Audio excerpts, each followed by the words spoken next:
और घर जाने के बाद में आप एक दिन प्रयास करें, दूसरे दिन हड्डी कर जाए, आ ही ना पाए।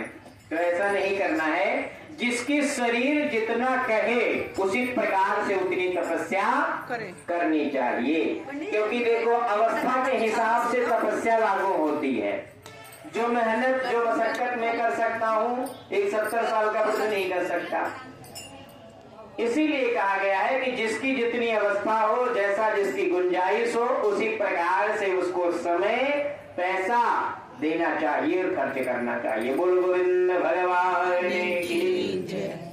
इतनी कथा सुन करके नारद जी ब्रह्मा जी से कहने लगे कि बाबा, हमने ये सारे नियम तो सुन लिए, कृपया करके ये बताओ कि इन सब नियमों का फल करने के उपरांत में क्या होगा। नारद जी ने के वचन को सुन करके ब्रह्मा जी ने कहा, बाबा थोड़ा शांत रहो, आगे आगे जैसे कथा बढ़ेगी, एक एक कथा इतनी इतनी सुंदर कथा आएगी कि जो जीवन को परिवर्तन कर देने वाली होगी। बस ध्यान इतना देना है कि हमारी ये कथा जो है ये तपस्या है, ये त्याग है।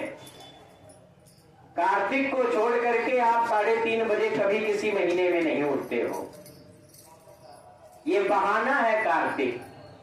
नियम तो ये है कि कार्तिक बहाना है, आपको ब्रह्म वेला में उठने और स्नान करने का सौभाग्य प्राप्त होता है, जो हमारे बड़े बड़े देवऋषि मुनि किया करते थे।